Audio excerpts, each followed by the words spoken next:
चला आज आपण थेट पुणे लाचलुचपत प्रतिबंधक विभागाची एक खरी केस फाईल उघडूया. हे प्रकरण आपल्याला दाखवतं की एक सामान्य नागरिक व्यवस्थेतील भ्रष्टाचाराचा सामना कसा करू शकतो. चला तर मग याची सविस्तर माहिती घेऊया. विचार करा, जर एखाद्या सरकारी कामासाठी कोणी पैसे मागितले म्हणजे लाच मागितली, तर अशा परिस्थितीत नक्की काय करायला हवं? हाच प्रश्न या संपूर्ण प्रकरणाच्या केंद्रस्थानी आहे. या कहाणीतली मुख्य पात्र कोण आहेत? चला ओळख करून घेऊया. तक्रारदार आहेत एक 25 वर्षांचे सामाजिक कार्यकर्ते आणि आरोपी आहे गजानन देशमुख, वय 36, जो भोसरी पुण्यातील अन्न वितरण कार्यालयात लिपिक म्हणून काम करतो. तर ही गोष्ट सुरू कुठून झाली?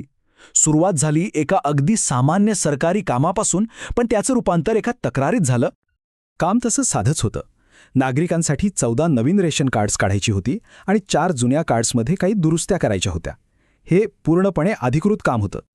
पण थांबा, या अधिकृत कामासाठी एक अनधिकृत किंमत मागितली जात होती. सुरुवातीला त्या लिपिकाने या कामासाठी आकडा सांगितला, तब्बल 19,000 रुपये. थोड्या वाटाघाटीनंतर हा आकडा 16,000 रुपयांवर येऊन थांबला. हीच ती रक्कम होती जी भ्रष्टाचाराची किंमत म्हणून मागितली जात होती. आता इथेच या कहाणीला एक महत्त्वाचं वळण मिळालं. त्या सामाजिक कार्यकर्त्याने पैसे देण्याऐवजी एक धाडसी आणि खरं तर खूप महत्त्वाचं पाऊल उचललं. त्यांनी 10 डिसेंबर 2025 रोजी थेट लाचलुचपत प्रतिबंधक विभागाकडे तक्रार नोंदवली. तक्रार तर दाखल झाली. यानंतर यंत्रणा लगेच कामाला लागली. मग पोलिसांनी सापळा कसा रचला? चला ते पाहूया. आता हे ACB म्हणजेच लाचलुचपत प्रतिबंधक विभाग म्हणजे काय? तर ही एक विशेष सरकारी एजन्सी आहे. तिचं मुख्य काम आहे सरकारी अधिकाऱ्यांशी संबंधित भ्रष्टाचाराच्या प्रकरणांचा तपास करणं आणि दोषींवर कारवाई करणं. ACBची काम करण्याची पद्धत एकदम पक्की असते. सगळ्यात आधी आलेल्या तक्रारीची सत्यता तपासली जाते. मग एक पक्का सापळा रचला जातो. त्यानंतर प्रत्यक्ष कारवाई होते आणि शेवटी आरोपीवर अधिकृतपणे गुन्हा दाखल केला जातो. आणि हे सगळं काही हवेत नाहीये. हा बघा पुरावा. ही आहे त्या सापळ्याच्या नियोजनाची आणि पडताळणीची अधिकृत पोलीस रिपोर्टमधील एक प्रत. या कागदपत्रांवरूनच आपल्याला कार्यवाहीची गंभीरता लक्षात येते. आणि मग तो क्षण आला जेव्हा इतक्या दिवसांचं सगळं नियोजन प्रत्यक्षात उतरणार होतं. वेळेचा खेळ बघा कसा होता.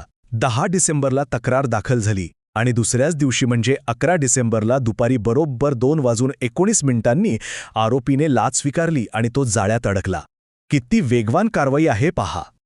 आणि ठरल्याप्रमाणे जसेही गजानन देशमुखने तक्रारदाराकडून ते 16,000 रुपये घेतले, त्याच क्षणी ACBच्या टीमने त्याच्याच ऑफिसमध्ये त्याच्याच डेस्कवर रंगेहात पकडलं. अच्छा, आरोपीला पकडलं म्हणजे प्रकरण संपलं का? नाही, अजिबात नाही. खरी कायदेशीर लढाई तर आत्ता सुरू झाली होती. आता या सगळ्या कारवाईचा कायदेशीर आधार काय? तो आहे भ्रष्टाचार प्रतिबंधक अधिनियम 1988. हा कायदा खास सरकारी भ्रष्टाचाराला आळा घालण्यासाठीच बनवला गेला आहे. गजानन देशमुखवर याच कायद्याच्या कलम 7 नुसार गुन्हा दाखल झालाय. हे कलम थेट लोकसेवकाने लाच घेण्याशी संबंधित आहे. यावरूनच या गुन्ह्याची गंभीरता आपल्या लक्षात येते. हे प्रकरण फक्त एका लिपिकाबद्दल किंवा एका तक्रारदाराबद्दल नाहीये. यातून मिळणारा जो संदेश आहे ना, तो खूप मोठा आणि महत्त्वाचा आहे. ही जी अधिकृत मुद्रा दिसते ना, ही केवळ एक सरकारी चिन्ह नाही. हा आहे व्यवस्थेवरील विश्वासाचा आणि अधिकाराचा पुरावा. या पूर्ण कहाणीचा सार काय आहे? तो हाच की एका व्यक्तीचा आवाजही मोठा बदल घडवू शकतो. फक्त तो आवाज योग्य ठिकाणी पोहोचायला हवा. यंत्रणा मदतीसाठी तयार आहे.